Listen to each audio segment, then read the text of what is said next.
It's really great to be here with everyone from the dorm and seeing a lot of friendly faces. We're going to spend a little time today talking about comprehensive care with invitational intervention and the importance of engaging the entire family system in the process. We're going to talk about integrating a new client and family into treatment and providing continuity of care during those first months in treatment, or sometimes the whole of treatment and into continuing care, and other times in longer term programs like the dorm, at least for the first several months. And then talking about beyond the first 90 days, planning for better outcomes and success. Next slide. So those of you, a lot of you know me. I've worked for a long time in both treatment and working with, I'm actually also, besides being executive director of Newport, Maryland, I'm the director of Linking Human Systems and ARISE Consulting. ARISE is basically one of the protocols that came out of Linking Human Systems. So to begin with, understanding that a couple of things. The reason I became involved in ARISE is ARISE and CRAFT are the only two methods of intervening in a family that are actually evidence-based. They have been independently researched over the years in multiple settings. And so CRAFT being psychoeducation, ARISE being comprehensive care with intervention. I always recommend that people become aware of as many of the type procedures that people use as possible. But I do emphasize the fact that I'm going to show you the evidence, some of the evidence from this. One of the important things to look at is that family system is not an event, it's a process. So too often, I think with television and people think of an intervention as an event, and intervening in it be substance use disorder, a behavioral compulsion, mental health problems, or medical health problems. It's not an event, it's a process. And frequently it's a life process. And that process starts from the very first phone call. And that phone call could come from any number of places, a family member, a friend, a colleague. Treatments, those are before the person of concern, that is the cause of the first call, is in treatment. But frequently we get calls from treatment centers where the person of concern in the family is already in treatment, but the treatment team at where they are feels like this is a really complex family system and someone needs to be working with that family system out of what we're doing. It comes because someone is engaged in self-destructive behavior, suffering from a mental illness, behavioral compulsion. And, you know, those calls come regardless of whether an actual intervention is required. I don't see myself doing intervention most of the time, and I'll show you how we see the process in a minute.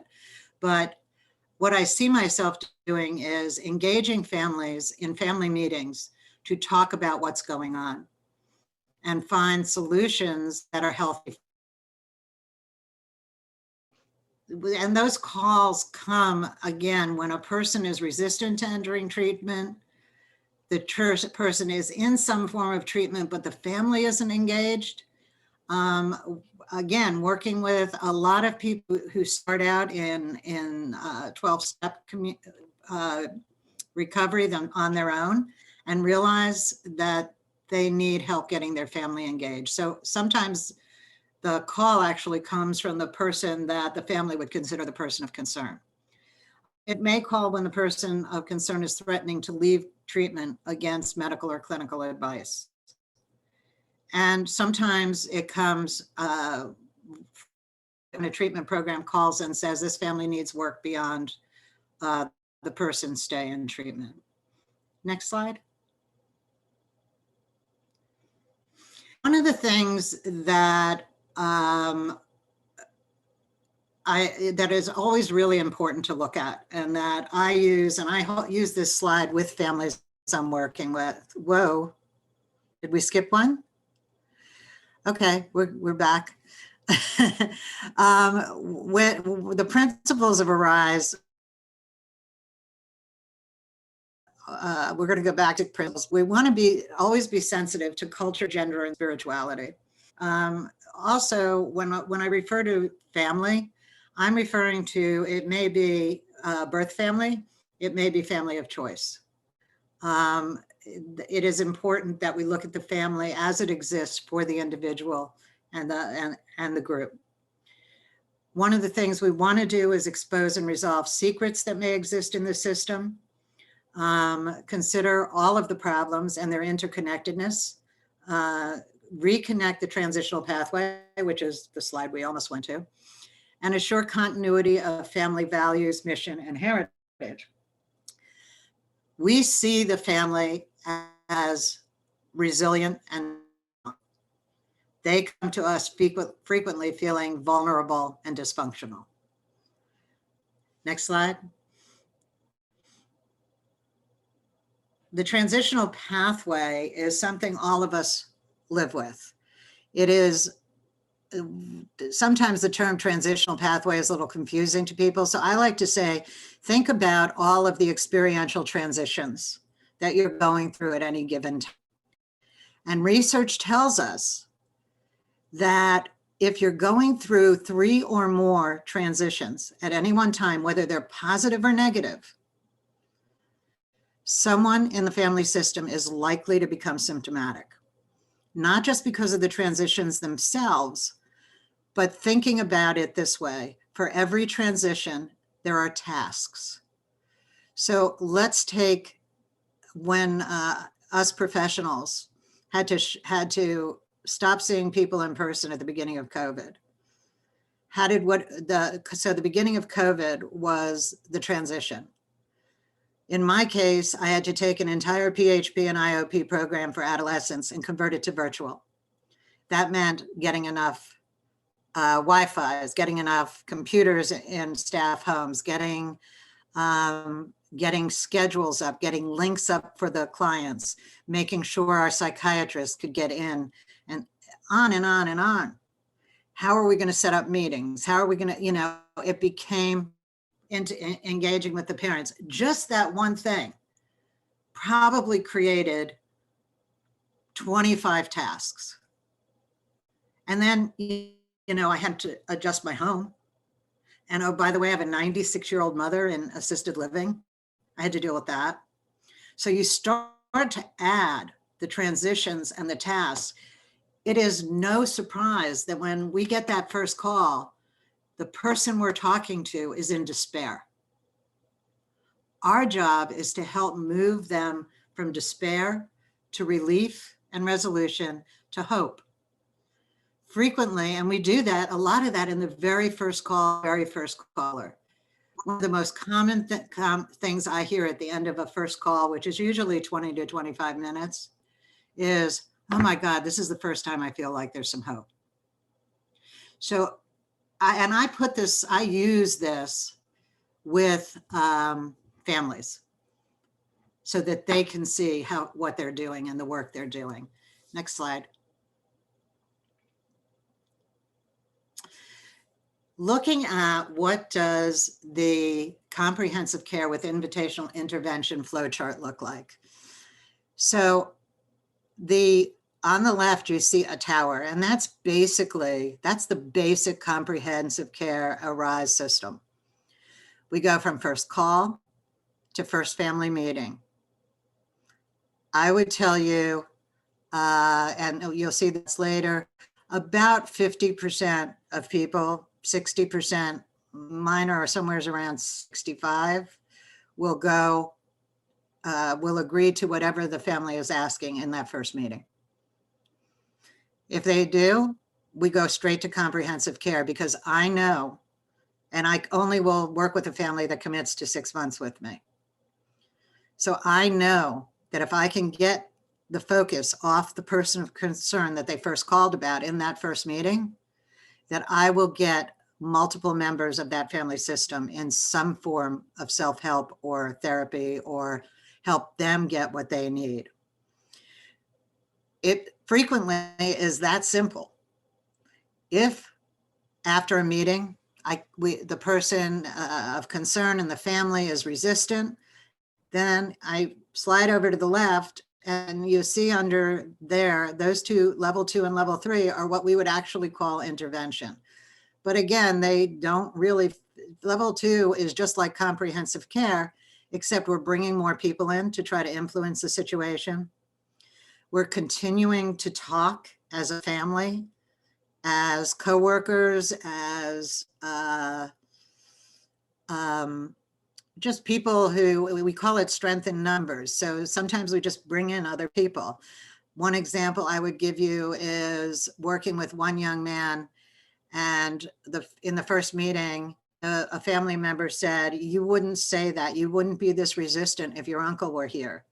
So I looked at them and said, "Well, let's get the uncle here." And they went, "Well, he's in Afghanistan." I said, "Okay, they have Zoom."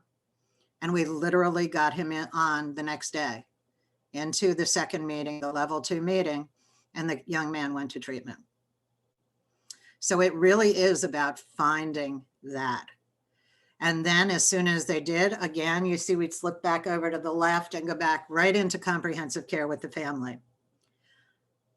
Level 3 is the only thing we do in ARISE that looks like what people think intervention is. It is short, it's dramatic, it is not a surprise. The person at that point knows it's going to happen. They know their family is prepping for it. And it is, more traditional, where you read letters. And at that point, any other point in the comprehensive care system, I will negotiate with the POC, the person of concern. We don't negotiate if we get to a level 3. That's on the one hand. On the other hand, I've been doing this since 2001. I have only gone to level 3 twice. And that was because the person of concern was in physical danger. In one case, it was a young man who had been revived from 3 overdoses with Narcan. And they called me from the emergency room. And we literally got the emergency room to allow me to bring the family members in. And we did a level 3 around his bed and transported him. The other one was a pain case. And in the family meeting, I realized he was yellow. So we went to right to a level 3. We took him to pain program, and they had to hospitalize him within 12 hours because his systems were shutting down. So level 3 is rare in the ARISE system. It is rare in all cases. Let's go to the next slide. Our goals are to build family relationships, resolve the issues, and make appropriate referrals, consider whether and when an intervention is needed. Family psychoeducation occurs, strong encouragement to attend some type of self-help, 12-step, or other relevant support groups, and doing life skills building for individuals and families. The other goal that's not listed on here is, in doing long-term comprehensive care, I'm training the family to take over these meetings from me so that they can continue. Next slide. Treatment rates over 6 months. This was a study, again, CRAFT and ARISE are the only two that are actually based on, research, but you'll see that CRAFT had in 6 months had a 64 and 74% treatment rate. Johnson model 25 to 30%. Al-Anon, which is not even an intervention model, had 13%. Unilateral family therapy, 39%. ARISE, you'll see 1 week, it's 50%, 2 weeks, 6 weeks, it goes up, but to 83% at 6 weeks and 96% in months. And my results are consistent with that. Next slide. We do this because we need to, what we do first is shift the family perspective. We don't wait for rock bottom. because we ask them, are they really willing to risk rock bottom? Because rock bottom to me is death.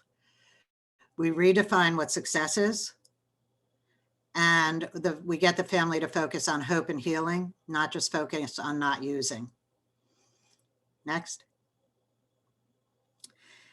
We do all of this, and I just want to run through this really quickly by shifting the family perspective. When they come to us, the person of concern and their addiction are one and the same, and everyone in the family is focused on it. That's all they're focused on. Mom, in this case, mom especially. And that's not going to result in good outcomes. Next.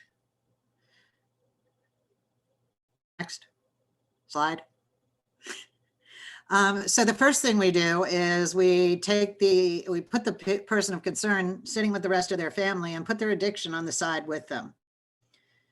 So now the family is really looking at each other, because what's left in the middle? What's left for them to just focus their into on?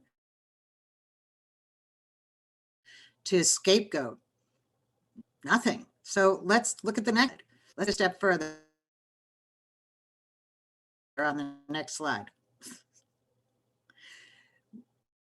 We begin to talk, and grandma's got ailing health. Mom had a DUI. My internet's now unstable, so if something happens, we begin to get the family talking about everything that's going on through multiple generations. And we really want to focus on 3 to 5 generations. Next slide. Once we do this, we begin to have conversations that allow healthy relationships and healing for everyone. It doesn't require, in the majority of cases, it doesn't require what most people consider to be an intervention. One of the biggest compliments I get a lot of times is handing my card to a person when we're walking out as they're going to treatment or something, and they're looking at my card and saying, gee, I thought this might have been an intervention, but it sure didn't feel like what I thought what it was going to be. Good, then I did my job.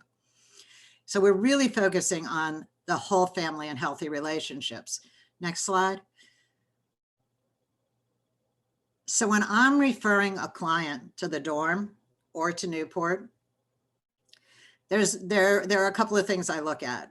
Do I have a program who is appropriate for my client, whose work I trust, and who I know is willing to work with me? Because going in, they know I'm not leaving. I expect the person of concern who's going to them to be in these family meetings, unless there's an emergency or something at treatment that disallows one, and then we're going to send them the notes. Nothing's being done behind their back. We invite their therapist in, their care coordinator, their whoever, their discharge when the time comes. Engage the whole family. The other thing that we do and have done is, if a client decides prematurely in everyone's minds that they want to leave treatment, we have a pre-agreement with them that they won't leave, that the last thing that the program can do is call me and call one member of the family. And the minute we do that, they do that, we trigger a family board of directors. Basically, we call the key people in the network, and we will get on the phone with the program and the person of concern and remind them what we all agreed to, what the whole family network agreed to, what work their family members are doing, why the family doesn't want them to leave.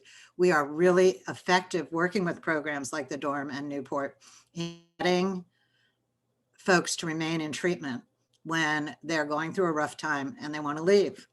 So, and in cases like the Dorm, where we're talking about long-term,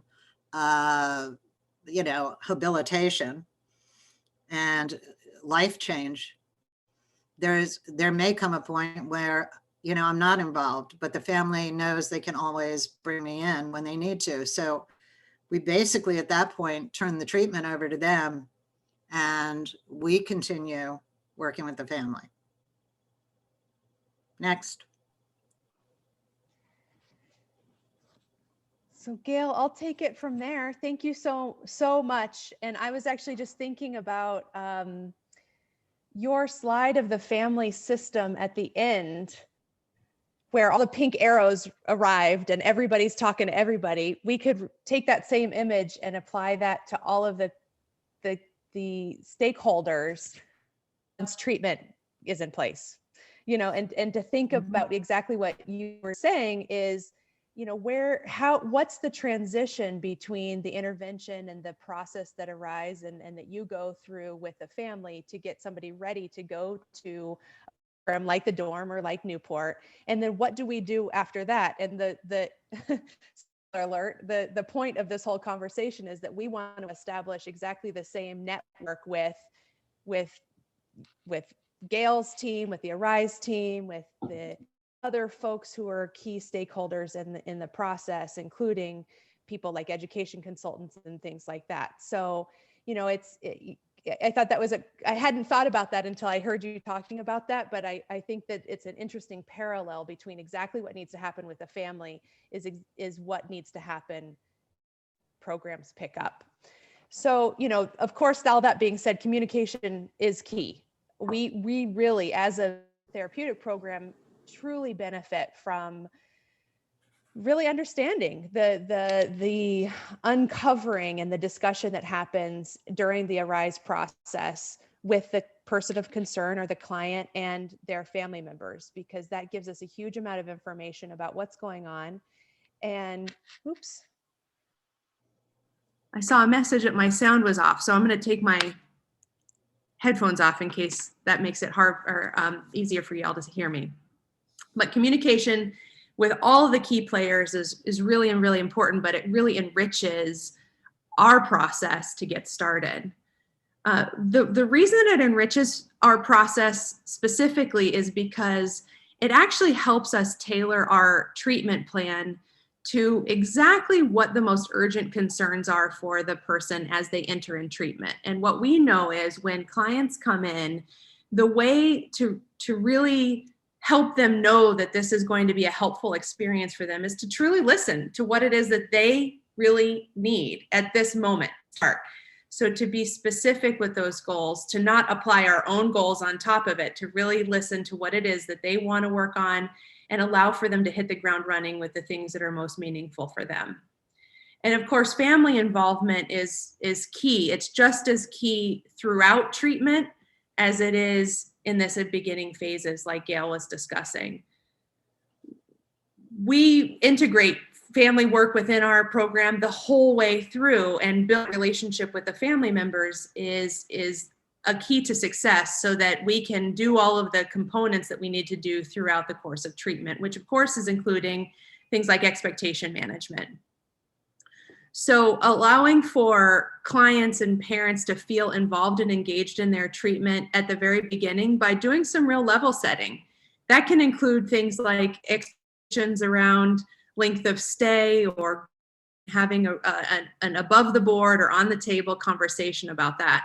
There's a temptation that families often have to minimize. Well, let's just do this for in the next couple of weeks, or let's just do this for the next month. But to really be able to say, you know what, listen, we know that this problem has developed over the course of a long period of time, and it's going to take a little bit of time to unravel. So let's all make a commitment to the next 90 days, the next 6 months, the next little while, so that we can understand that you get the support that you need throughout the long term. We also want to work with folks like Gale and her team and other interventionists or other coaching teams to determine where folks' roles begin and end. So as long as we're the point people at treatment, we want to make sure that we really are understanding and have a level setting with, you know, listen, we need your help too from an interventionist perspective or from the Arise perspective. So let's talk through what are the things that you all are going to be doing, what are the things that we're going to be doing, and make a really clear plan so that we all understand those expectations as well. That, of course, continues with other key players like educational consultants and other folks in the network, like that image that we were talking about with Gale's family image. And then we know problems come up. So the other piece at the beginning of treatment is really to understand what's going to happen and who takes the lead and how do we troubleshoot when things get complicated, because life is messy and something will always arise. And so let's think about how we're going to work together as a team to problem solve. And so I really appreciated what you were saying, Gale, about the role of Arise can be when people are threatening to leave treatment or when things come up. And it doesn't have to be just at the very beginning and then see you later. We want to continue the conversation throughout that process.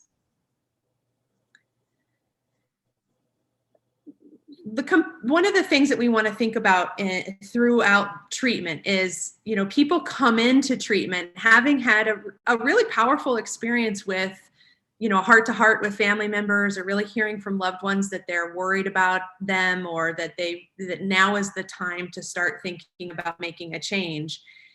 And often that first couple of weeks or the entry point into treatment can be a time of very strong motivation, because, everybody's emotions are running high.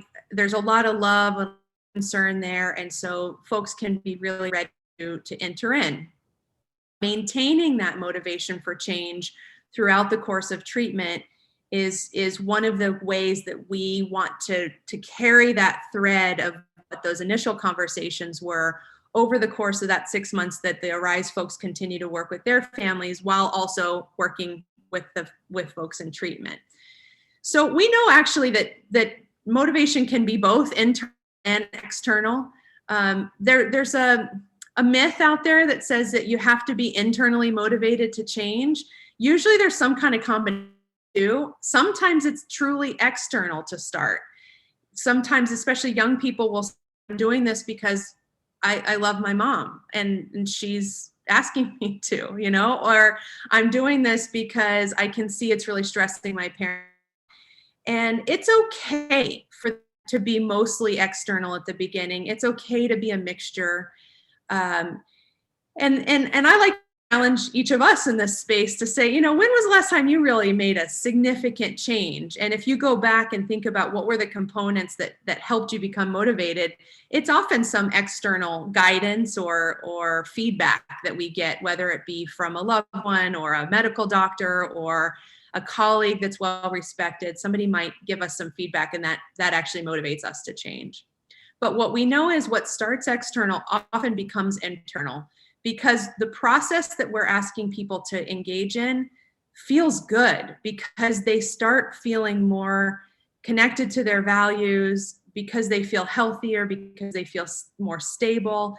It starts to feel intrinsically motivating because people start to make progress, and that feels good. You might hear some of those of you who are aware of the principles of motivational interviewing, you might hear some of those concepts as I'm talking. Motivational interviewing, of course, is a component that a lot of therapists, a lot of folks working with people to help establish, to decide and maintain the process of change really needs to be, that intervention can be really important in the utilization.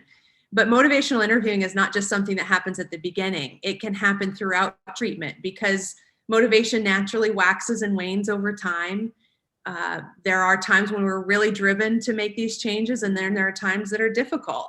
And those principles of motivational interviewing can be utilized at any point during treatment to help people re-engage with their motivation to make change. And change is tough, and things come up. Roadblocks happen.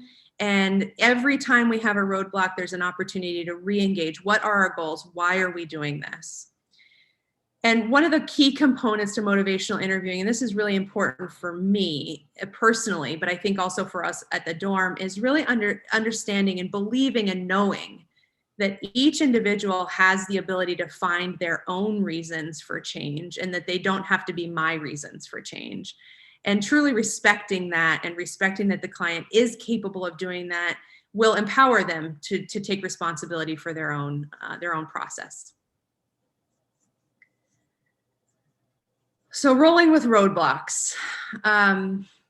these are just reminders of these components that we need to all have, whether we are in a treatment role, whether we're parent coaching, whether we're a family support system, that these things are normal and that there are strategies to be able to be used when people are, when natural challenges come up. So, resistance is a normal thing, and resistance is usually just a sign that we need to change tactics. That what we're doing, it's not about just hammering home the same thing. It's about shifting. It's about being flexible and nimble and finding another pathway to the end point that we're all trying to get to. We know that ambivalence is normal. Reluctance can be understandable. Life is complicated, and we are all more comfortable in what we know. The devil that you know, sometimes more comfortable than the devil that you don't know. I don't remember that statement, but you know what I mean. So we want to help people work through those reluctance. It's really to sometimes find a new frame to look at statements. What are people saying? That there's another way of looking at the picture. That can add in momentum. It can reinvigorate the process of change.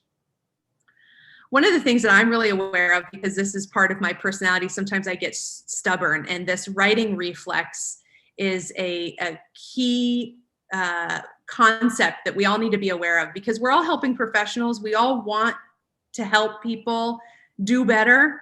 But what happens with the writing reflex is that we can argue why people should change. This is what you're doing wrong. This is what you're doing wrong. This is what you should be doing. And what it ends up doing is creating a power struggle where somebody makes it so that they then argue against you. They argue against change, which we really need to avoid doing. So actually resisting the temptation to just tell them what to do and actually engage them in problem solving and understand what are their ideas.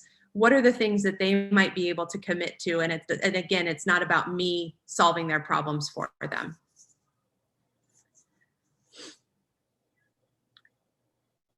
So again, the client taking the lead will help maintain motivation to change over the long term. So this would be something that they might have identified in those family conversations that Gale was talking about. They might have started to say, yeah, I know that this isn't the me, this isn't the real me, this isn't the version of myself that I want to be, or I've been disappointed in myself too. So, there are things I want to get to. There are goals that I have that I haven't been able to do. So really reconnecting with what are those things that makes life worth living for you. This is really salient for young adults. We work at the dorm with young adults, and oftentimes our young adults are transitioning from adolescence to emerging adulthood and young adulthood, and they haven't yet really had the chance to make their own decisions. So they're trying to assert their independence or their autonomy, and they're doing it in ways that are not always the most helpful. So we want to channel that drive that's a natural and appropriate drive for them to have, and identify what are the things, really asking them, what are the things that you want in your life? What are your goals? We know that you've been in school all these years and you've been told by teachers and professors what your goals should be. Does that work for you? Or do you want to shift things up? Really truly asking them what works, what are your identities, what are your lifestyles, what are the things that you want to be working on?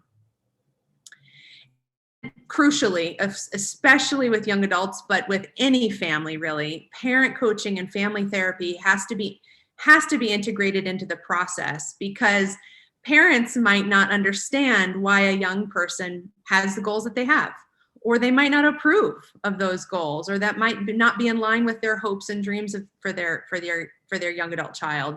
So that's where we're really creating a lot of space for parents to have the support that they need, for the family to come together as a system to be able to work together to understand why this helps this client feel motivated for their treatment.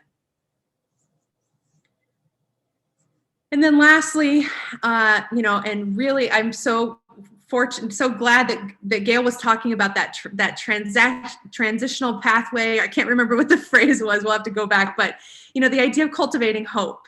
we really need that in order to be able to plan for long-term success, we have to be able to support self-efficacy. We have to be able to truly believe that this client is able and capable and willing and interested in living a life that's worth living, and that they can do it, and that they have the responsibility to do it. And so in some ways, that's us back and not doing it for them can be really difficult, which is where that family support system continually deserves the coaching and support, so that we're making sure parents aren't over functioning, which then creates the dynamic of the young adult under functioning. So these relationships with the family support team and integrating family into treatment throughout is one of the ways that we've found at the dorm, and research finds over and over again, like Gale was saying, it has to happen. And by the way, it really has to happen for young adults, but honestly, it has to happen for any families, no matter how old the child might be and how old the parent might be. And cultivating hope, of course, is the key for people to continue to believe that this hard work that we're asking them to do is worth it, that they can do it, that they will do it, that we believe in them, and that support they deserve, because they're working really hard to make these changes. And so truly respecting the amount of energy and effort that they're putting in, and being their cheerleader while also holding them accountable, will help them fuel themselves for the long road. I know for myself as a mental health practitioner, it's I hope too. And there are little moments that somebody will give me some feedback, or I'll see some kind of progress with a client that's been really stuck, and they'll make a little shift. And there are these little moments that just fill up my tank and that help me continue on for the long term. And I know if that's true for me, then I know that has to be true for our clients as well. So on that note, we'll head into a Q&A, or an opportunity to discuss as a community. So I'll pass things over to John. Thank you. Gale, thank you as well for joining us today and outlining the ARISE model. I've known it for a while. We've known each other for a little while. Have really seen the results of it, in particular, sort of evidence-based model. And Sarah, I love how you closed us out with a dose of hope. That's important for us all. So I don't want to burn up our Q&A time. I'd like to turn it over to you guys for any questions, comments, you name it. It's your time. Please feel free to go ahead and turn off your mic and speak up, or use the chat box, whichever you prefer.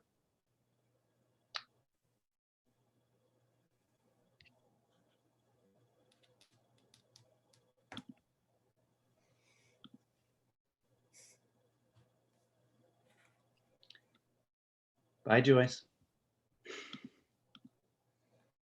Good luck, Joyce, on your second shot. Congratulations. Gale and I were chatting about our experiences with that second shot too. But there's a question actually that came directly to me in the chat box that I'll say out loud, so that Gale and I can both speak to it. But is there research beyond 6 months? So Gale, can you speak to research about life after 6 months with the ARISE model or intervention model? Yeah, with the model, the data shows that about it shows that 96% will be involved by 6 months in some form of treatment, and at a year, 61% will be actively engaged in recovery, with another 17% improved. Wow. And can you say why you think that is? I mean, obviously, I think that your presentation, like, what is the secret sauce? What makes that helpful? Secret sauce. The secret sauce is really the family. And one of the things, obviously, when I train in this, we're talking about a 3.5, 4-day training. Sometimes we do it over 6 weeks. It depends, but really one of the key things that we do early on with the family is we do their genogram with them, 3 to 5 generations. And you know, I can use my own as an example. As a clinician who got involved in Arise, I had family of origin work because I'm doing this work with families, and how do I tell them, you know, they're looking at mine. And I went through and did all of this work. I was lucky because my mother was a genealogy freak, my father and her families for a while. And I went and did the work. I did some of it with Judith, processed a whole lot of things. And there were really issues that had carried on down through the family that at one point I would have thought of as vulnerability, which were that now I was able to look at as resilience. 10 years later, because I did this way back, I got a call from my mother one day who said, everything you thought you knew about your father's family was a lie. Mm. Married 64 years and she just found this out at that point. So again, taking a look at that, digging into that with my own family, extended family, we did it as a group because it was pretty comprehensive. We were able to understand, my sisters and I were able to understand our father a little bit better. You know, we knew he had trauma. We did not know the extent of the trauma.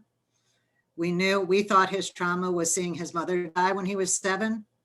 Reality was the woman apparently had postpartum psychosis. She attempted to kill him 3 times. The last he saw her was taken away to a mental hospital for the rest of her life, but we didn't know she was alive. We thought she was dead because his father told him never to tell. So you begin to look at that. And when you're working with a family, you begin to find the hope, because look at what we've done and look at what we have dealt with. I've been doing training with mental health professionals in rural Kentucky. Like if you've read Hillbilly Elegy, they know the guy. And they're dealing with multiple generations of addictions and bipolar disorder with very few resources. So what we help do is train them to use the resources of that family. Doesn't matter that they have all these problems. They still have the strength of being a family, and look at what they've survived. Now, if we can pull that together, everyone's going to be healthy. You know, so going through those things personally and then doing it with other professionals and with families, it can be magic. You know, and I will say, when this is really an important piece of research, Judith did some research on exactly this about family stories. And the outcome of the research, it was done with women and adolescent girls. And in both cases, the women and young women who knew their family stories had the least risk for dangerous behavior. The ones who had the least risk knew their stories and saw them as stories of resilience. The second least was knew their stories but saw them as stories of vulnerability. Most risk, they didn't know their family stories. Interesting thing about the stories, vulnerable or resilient, in many cases, they were identical stories. They were just how they were seen. Yeah. Fascinating. Gale, thank you for sharing personally as well. One of the things that came up during your presentation was to, speak to any research out there related to intervention, in particular towards folks with primary mental illness and no substance use history. Right. That tends to be a really large population for us at the dorm, and I was interested in your experience on intervention and any research related to that population. Yeah, the research the outcomes are consistent. They are consistent they're consistent for substance use disorders, behavioral compulsions, mental health, and medical health. I will tell you, one of the things I admire about Judith Lando, who's been my for like 20 years, is she's very honest with her research. And I can send families, I would send all of you. If you go to the Arise website, arise-network.com, and click on publications, you can find anything you need. Judith publishes all of it, and all of her work on transitional family therapy, which all of these Arise and Life and Link, which are the different processes we use, all of them are based on transitional family therapy. But so even the chapter she wrote for the Encyclopedia of Family Therapy is on there. She just, puts it all out there for everyone, so it gets used. I think, Liz, you've got your hand raised. Do you want to unmute yourself and say? Yep. I have an observation. I'm a social worker. I don't work in this field at all. I'm also in recovery due to my qualifier. And I am interested in the whole idea that there may be a link. You just mentioned the link between not knowing your story and the destructive behind that. I have friends who not to tell what I would consider important family stories to their kids for fear it's upsetting or that it will say something negative about the family. And then, of course, there are kids who are adopted. They don't know their background. What observations or thoughts do you have about that? You want to go first, Sarah? Yeah, we work with actually a very high percentage of adopted young adults at the dorm. And the early attachment and early traumas that are experienced, even through the experience of being adopted as an infant, and even like non-traumatic adoptions, do really present themselves in some young people, not every. Clearly there are tons of really, really, really wonderful adoption stories out there, but there's so much that starts to come up in the young adult years of trying to ask, who am I? What does it mean to be me? What does it mean to have gone through the experience that I went through, even with the love and support of a healthy adoptive family? And so we really create a lot of space, as much space as we possibly can, to allow for people to explore all of their identities. And the identity of being somebody who's adopted is a strong identity for people. And also trying to understand like what components of a family of origin, what components of a biological family, and then what components of them as a young adult or an emerging adult, and how to create what I think of as a mosaic of experiences and identities, and that you don't have to throw one out to include something.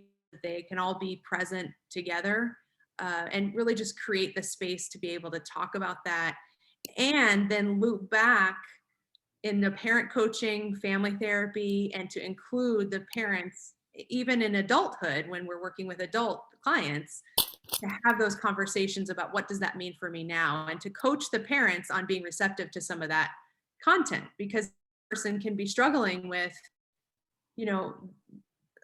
these kind of questions with, and that doesn't mean that they don't love parents, that they're not grateful for their childhood and their family experience and all of those types of things. So that coaching component is really important, so that a family conversation becomes fruitful instead of this kind of fraught emotional experience that nobody knows what to do with.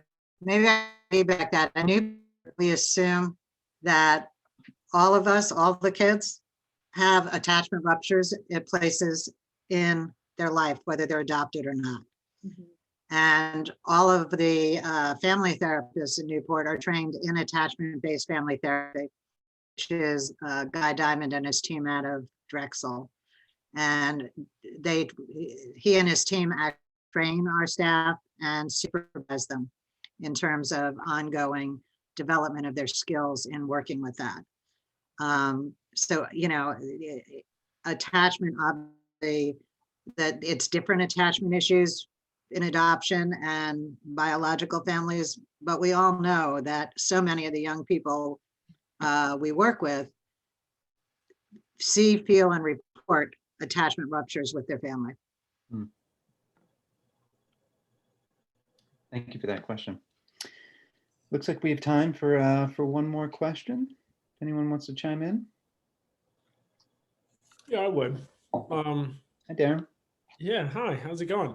So I just have a question. I know, when we talk about like work with family work and so forth, it's always nice to envision this like loving, supporting family that's all grouped around to help support each other and love each other. But like, I was just kind of curious on some viewpoints of non-conventional or non-traditional family type situations and navigating those. Like, for instance, last week I was working with trying to help a young woman struggling, seeking out treatment for her trauma and panic disorder as a result of it. Her family situation, she was a victim of incest by both of her parents. So not really probably going to be a part of her process, at least initially. So I don't know. So maybe anything, if you maybe share anything about, non-conventional family scenarios and success there. I mentioned early on, I'll just take this shortly. Family of choice is frequently what we work with. There are, for many reasons, one of them being abuse of some type, another being rejection by family members because of something. A big one is transgender young people. So working with family of choice becomes really essential, and it's just as effective. They need the support, they need the connection. One of the research things I always think about is our brain perceives connection as reward and releases dopamine. Conversely, our brain perceives rejection as pain, as physical pain. I always think of the outcast kid in the high school cafeteria who you see bent over at the table by themselves. The rejection. Brain sees it as pain. So, working within that and bringing in love, I don't care whether they're related or not. That's less the issue. It's really the connection that's important. Sarah, anything you want to add before we close it out? I just wanted to say thank you to Darren for pointing that out, because it is not kumbaya in all the families. And actually we talk a lot at the dorm that parent work is often the hardest part of our roles. And gating that complex system is really tough, but it's really worth it. So I appreciate you pointing that out, Darren. And obviously agree that there are times when it's not indicated and we have to make plan for that. Indeed. Thank you, Darren. Gale, Sarah, thank you both for today in this important conversation. And we are going to be back next week with Dr. Viner from Yellow next Thursday at 3:00. So we look forward to seeing you then. Enjoy the rest of your week. Thank you all. Take care, everybody. Thanks, John.